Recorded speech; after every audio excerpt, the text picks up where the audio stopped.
What's going on, guys? Welcome back to the channel. Today we are going to be talking about the 600 horsepower turbo Hayabusa that I've been building for a long time now. If you've been around the channel for a while, you would know that I bought a 2013 Hayabusa pretty much stock. It was pipe and tune a good while ago, and I have been building it ever since. So I'm going to be updating everybody on what's going on with that bike, how much money I've spent on that bike, what kind of parts are going on the bike, and also I'm going to be telling you guys exactly what I plan on doing with this motorcycle. So with that being said, let's go ahead and dive right into everything that goes into building a 600 horsepower turbo Hayabusa. So I have my cheat sheet ready on everything that I've done to this bike and pretty much when I started the build up to now. So basically, first thing you need to do is get yourself a Hayabusa. I prefer doing a Gen 2 build over a Gen 1 build. Obviously the new Gen, there aren't any turbo kits for it yet, so you're either Gen 1 or Gen 2. On a build like this, Gen 2 is obviously the go-to for this. You're gonna be spending a lot of money, you may as well do the better platform here. Nothing against the first gen, it's just, if you're gonna spend this kind of money, why not get the Gen 2? It looks better too, let's be honest. So I bought my Hayabusa a good while ago before prices got really crazy. I bought it in October of 2020, so I've owned the bike for 15 months now. I purchased it as a 2013 with, I can't even, to be honest with you, I don't even remember how many miles are on the bike. I don't think it was that much. I think it was like 6,000 maybe, right in that area, 6,000 or so. And I paid $8,500 USD for it. So 8,500, pretty clean Busa. It did have a Two Brothers exhaust, power commander, and a few other small things. Basically stock in my book. I mean, come on now, it's a pipe and tune. Obviously that stuff is getting ripped off anyways. Whatever you can get on the bike, you can take off and sell later on. So once you have the bike, then you have the choice of what turbo kit to run.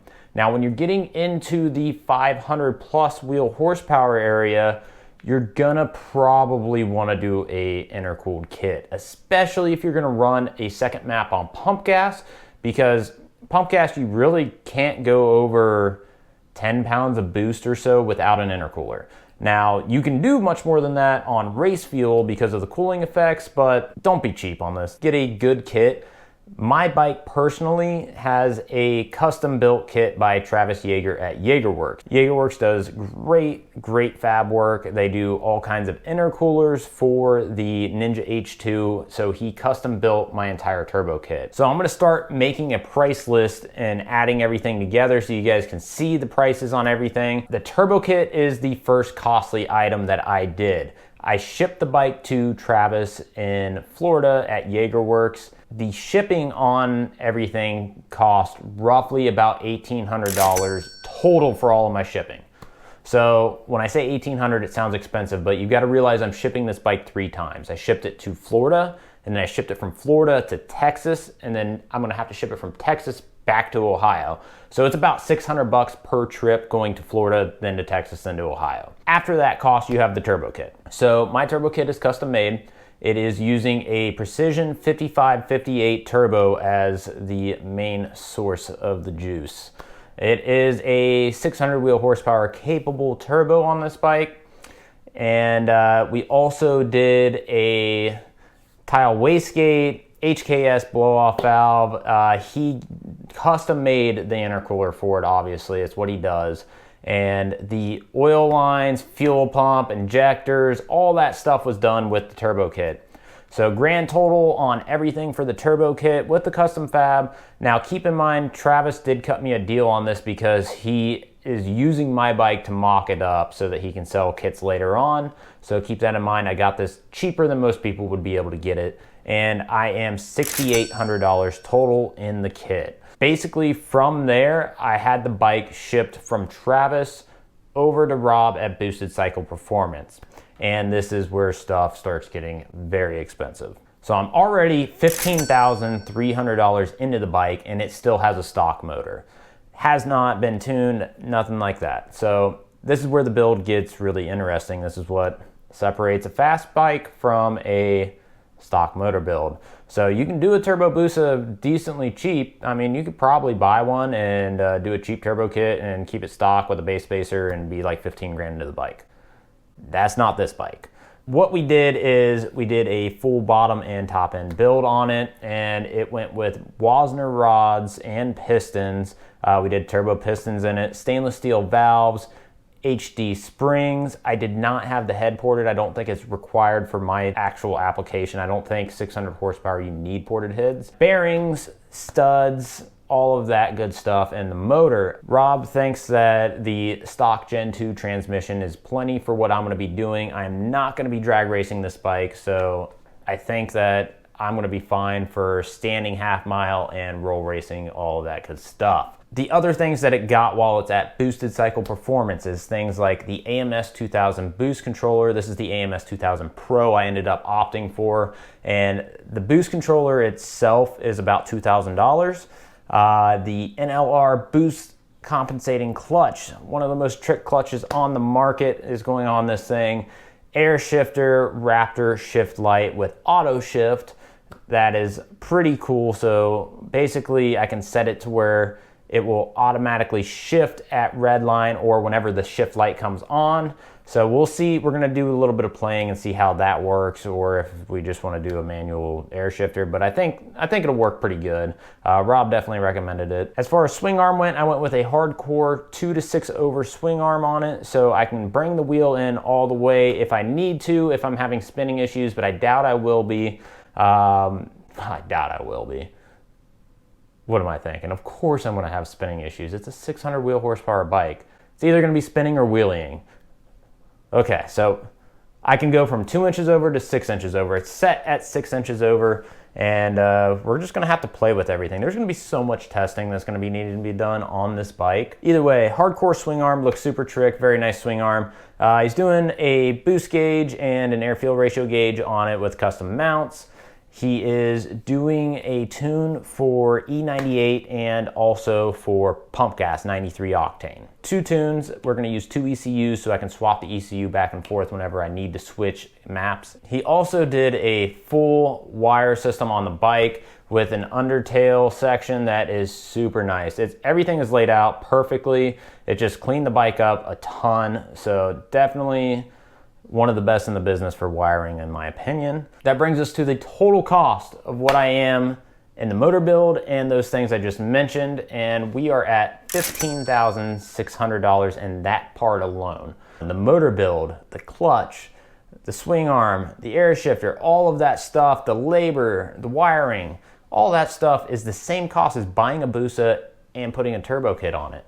This is why many people don't go to this extreme on this bike, is because it gets very expensive very fast once you get into this kind of thing. Like when you're building for 500 to 600 horsepower, it's double the cost of what it would be at 300 horsepower. With that being said, that is where I'm at on the bike currently. It is close to going to the dyno. We are waiting on a few small odds and ends, but the bike's pretty much together, and I'm hoping to hit the dyno in the next couple of weeks. The grand total on what I've spent on this bike so far is $32,700. That includes bike, turbo kit, motor build, all of the AMS, the swing arm, the clutch, all the labor, everything said and done is what I'm into it so far. The bike's not done. The bike still needs more stuff when it gets back to me.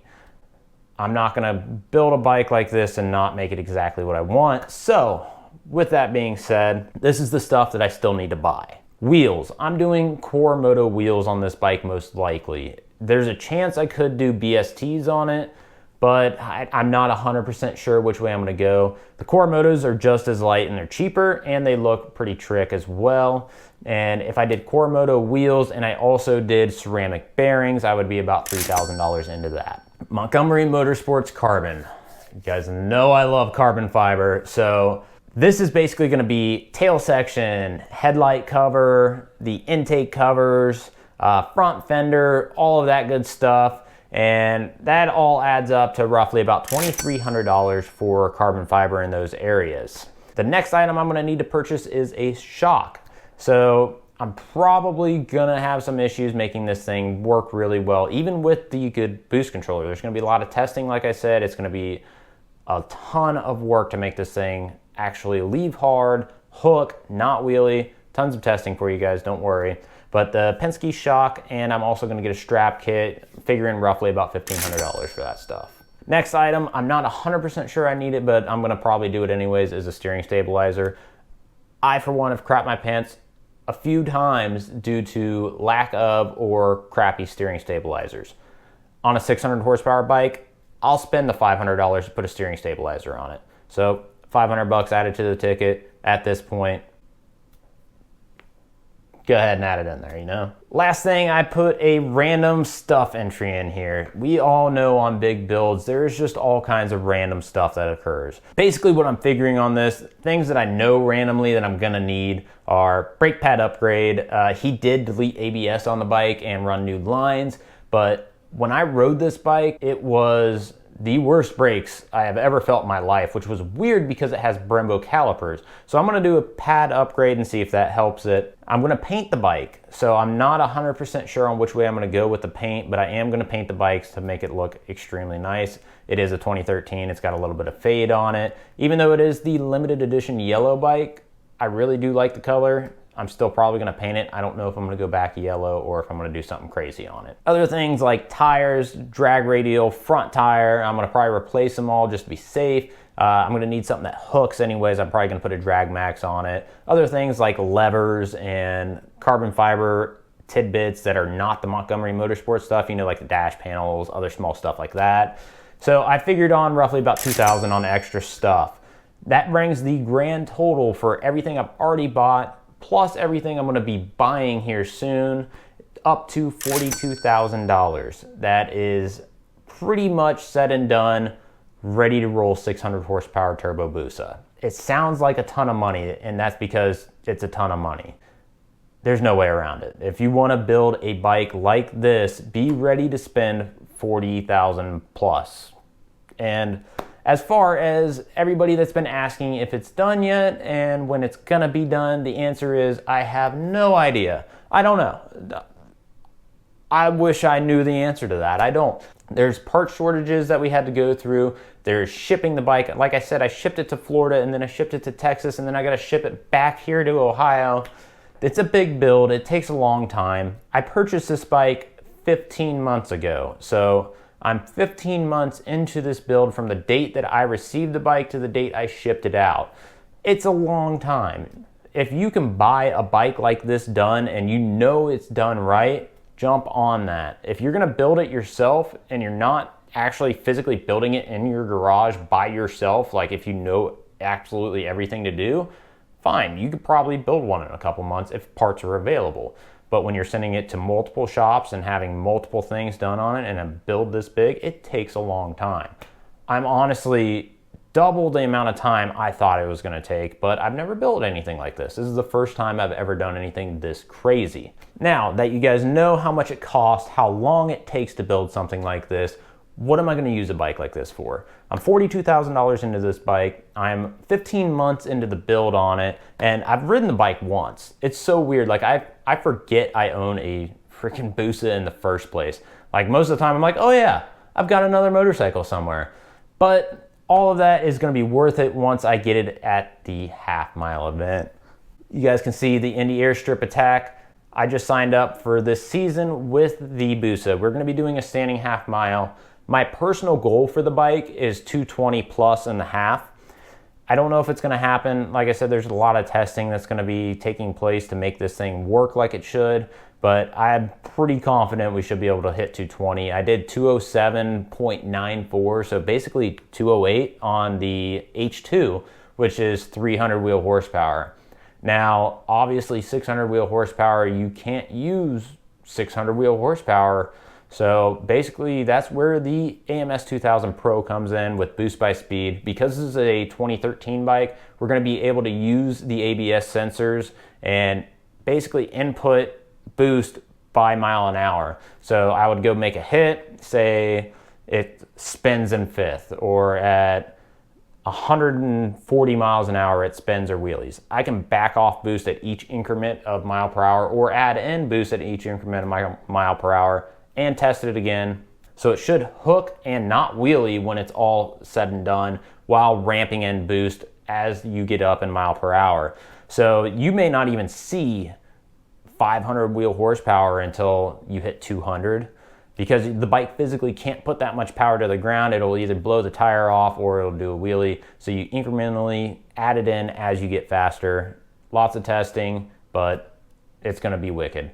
So that's the major thing I'm building it for, is half mile stuff. It's still gonna be 100% a street bike. So I will cruise this bike. I will go out and do some smackdowns on the bike. I mean, it's gonna be a blast. It's gonna be way faster than the H2 was. This bike is basically my Halo bike. I mean, I have put so much money, so much time into this bike. And having said that, I also want to thank both Travis at JagerWorks for building a completely badass turbo kit on this thing. And also I want to thank Rob for building a completely trick system from the wiring aspect to the motor. I'm super stoked on this bike. Thank you very much to those two shops. Once this thing hits the dyno, I'll be updating you guys again, and hopefully we'll be doing some riding videos with it here soon. If you guys would, leave a comment on the video. Let me know what you thought of this. Let me know what you think the Turbo Busa will do in the half mile. Give me a guess, because come August, we are running all weekend long. We're gonna be doing a ton of passes, and we're gonna be racing some of the fastest cars in the country. Every time I go to this half mile event, there are cars there doing 230, 240 in the half. I mean, I'm talking 2,000 to 3,000 wheel horsepower cars. We're gonna be battling those guys. So stay tuned for that stuff. Until next time, guys.